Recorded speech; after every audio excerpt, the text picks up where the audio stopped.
تا حالا شده کسی بهت لبخند بزنه ولی ته دلت بگی نکنه نقشه‌ای داره؟ امروز میخوایم درباره طرحواره‌ای صحبت کنیم که شاید خیلیامون تجربهش کردیم. طرحواره بی‌اعتمادی یعنی باور عمیق که آدم‌ها قابل اعتماد نیستن و فکر می‌کنی اگر به کسی اعتماد کنی حتما آسیب می‌بینی. شاید براتون پیش اومده کسی که باید بهش اعتماد می‌کردین ناامیدتون کرده باشه یا حس کنین که نمیتونین به کسی تکیه کنین. اینجا همون جاییه که طرحواره بی‌اعتمادی شکل می‌گیره.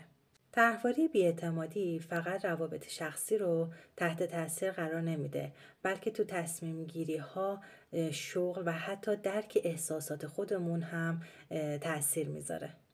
افرادی که این طرحواره رو دارن اغلب یا دیواری دور خودشون میکشن که آسیب نبینن یا مدام دیگران رو زیر ذره‌بین قرار میدن تا مطمئن بشن که آسیب نمیبینن. این حالت میتونه روابط نزدیک رو هم حتی پیچیده بکنه.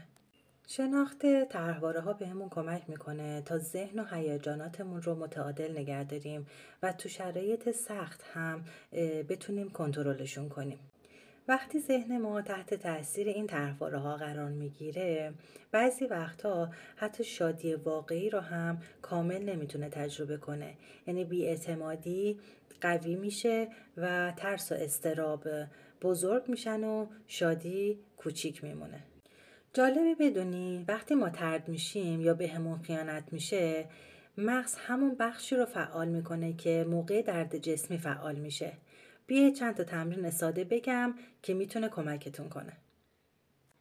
وقتی شک میکنی یه کاغذ بردار، 2 تا ستون بکش. ستون اول بنویس چرا شک داری، ستون بعدی بنویس چه چیزی نشون میده که این فرد صادقه. این کار کمک میکنه مغزت فقط منفی بافی نکنه. لیستی از آدم‌هایی را بنویس که تا حالا بهت آسیب نزدن.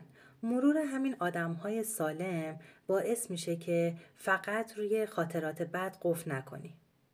این تمرین ها برای آگاهیه و جایگزین مشاوره حرفه‌ای نیست، ولی انجامشون میتونه کم کم دیدت رو تغییر بده.